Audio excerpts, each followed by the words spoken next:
War has always produced the greatest heroes and the greatest villains. But war also produces the greatest charlatans and traitors.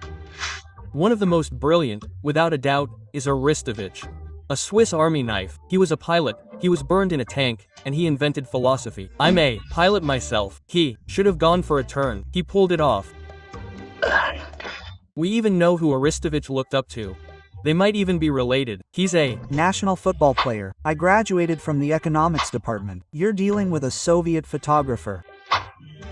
I'm a good athlete in many sports.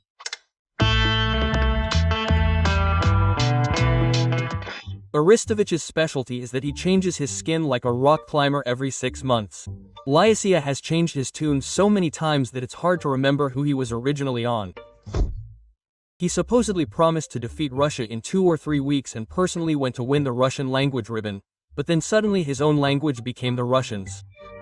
Putin is a different story. Putin needs to come and say, "Dear friends, Vladimir Vladimirovich, let's make peace with you, but we'll do it in a particularly cunning way.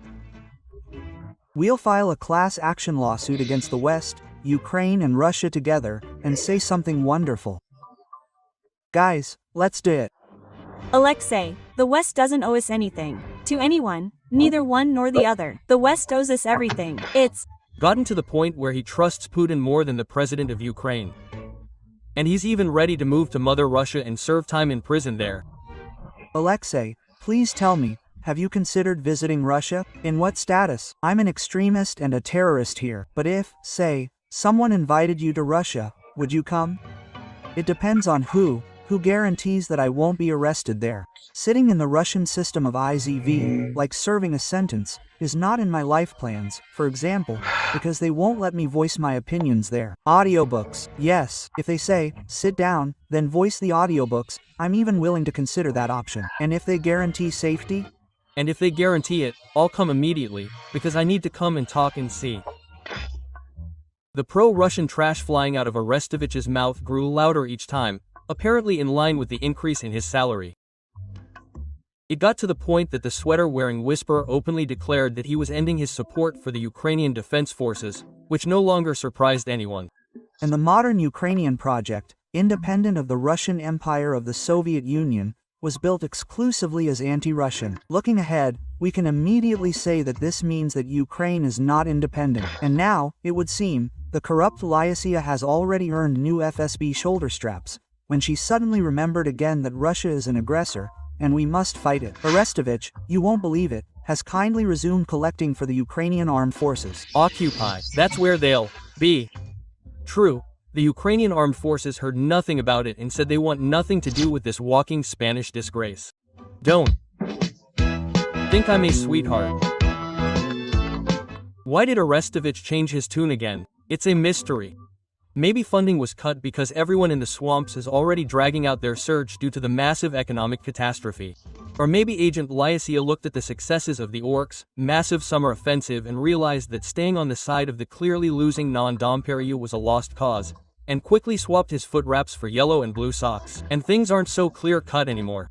Aristovich started raising money for the Ukrainian army and called Russia an anarchist who attacked Ukraine without any logic, although just recently he was justifying Putin's aggression and shouting that there are Nazis and fascists in Kyiv. This is state policy that encourages this 3rd Brigade, this assault brigade, which Putin considers Nazis, they're turning them into a corps. And the point is that the bases, whom they also consider Nazis, are being turned into a corps. We're starting the timer until Aristovich flips the switch again and starts rooting for Pushkin.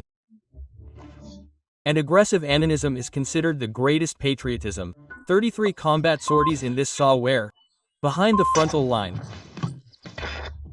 If you ask artificial intelligence to draw a snake on a frying pan, it will produce a portrait of Aristovich, the greatest slippery and unprincipled creature. Lysia, of course, is only the tip of the rotten iceberg of so-called fighters against the Putin regime. His girlfriend, Latinina, has gone through a similar path, from a dissident in exile to a tame imperialist and bleacher of racism. They write to you that what you're saying now, is in line with the current theses of Russian official propaganda. And listen, if Putin says that twice is 24, The horror lies in that some of what Russian official propaganda told us turned out to be closer to reality than what we were told by golden-eyed people, including myself at the beginning of the war, who shouted, "But this aggression cannot be justified."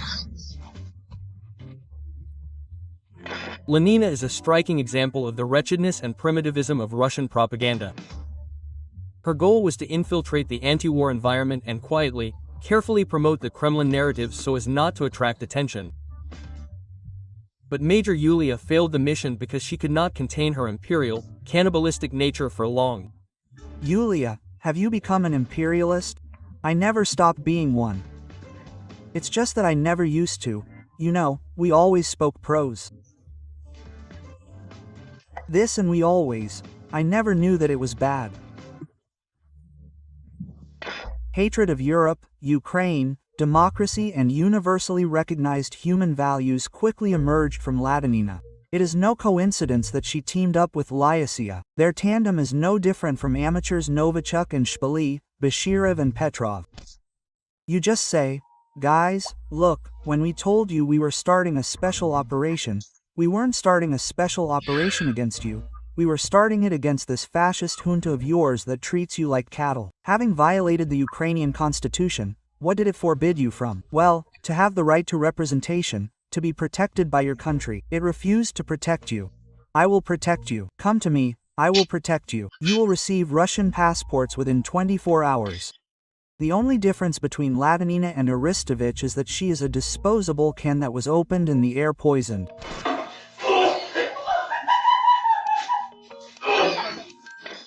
And Aristovich is a reusable jar of cucumbers that is constantly opened and rolled back up.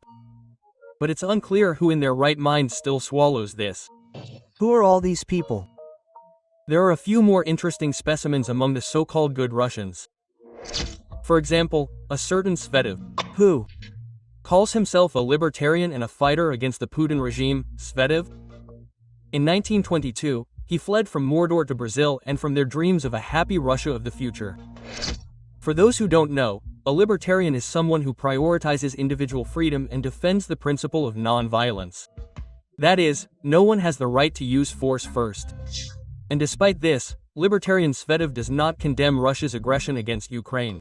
For him, this is normal. Principles are principles, but the Russian spirit in his head has poisoned everything human. Fine. Russia must pay reparations. No, 100%. Reparations in favor of Ukraine, which Russian oppositionists who have fled abroad are demanding. You said a crime against Russia. Yes, and repeat it. Can you explain? Your position is surprising. If you want reparations, then let Ukraine pay them to Russia. These are the reparations I agree to. The libertarian suit smells suspiciously of imperialists.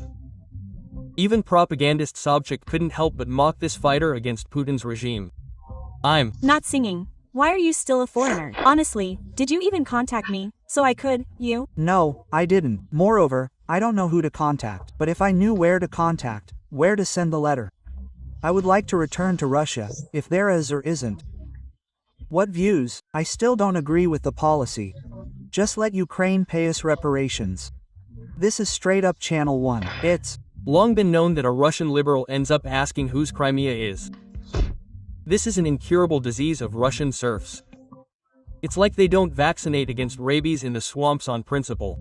Whose Crimea is it? And Russian? No question, Russian. Of course. Donbass would have been given up. But not now. No. No, this is a principled position. I am ready to defend it. Our dirty rating would be incomplete without Comrade Dud. If anyone still doubted his political orientation, then the interview with Nevzorov has effectively become an imperialist catastrophe. Do you work with Ukrainian intelligence? You're a truly remarkable person. No, do you have contacts? Maybe you drink tea there? Up. Dute seriously argued that Russians can't be compared to the German Nazis because they killed and tortured fewer people. The approaches are, of course, the same, but there aren't enough corpses to condemn the god-bearing people so harshly. Alexander, you know, I'm just, frankly, in an awkward position right now because I have to defend the army that attacked Ukraine. I don't want to do that.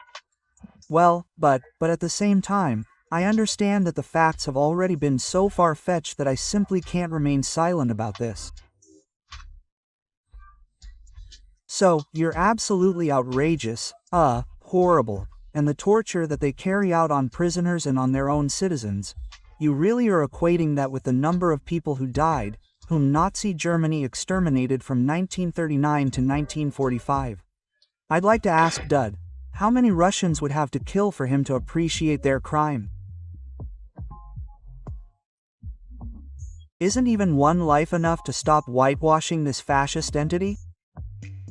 The hypocrisy on Dud's sharp face simply bulges from the screen.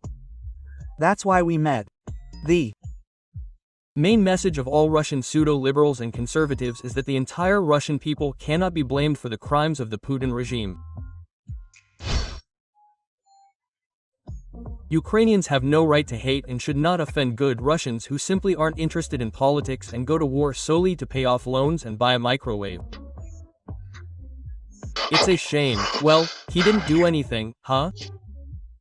In fact, true Russian patriots donate to the Ukrainian armed forces, fight with the Ukrainian armed forces against the Russian occupiers, burn substations, and derail trains in Russia itself. In other words, they are doing everything to destroy the Russian fascist regime.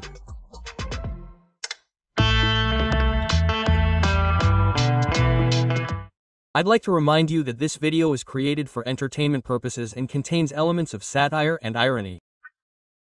All facts and events are presented in a hyperbolic or exaggerated form for comic or dramatic effect.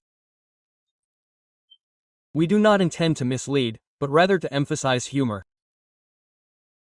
Please take this with a smile.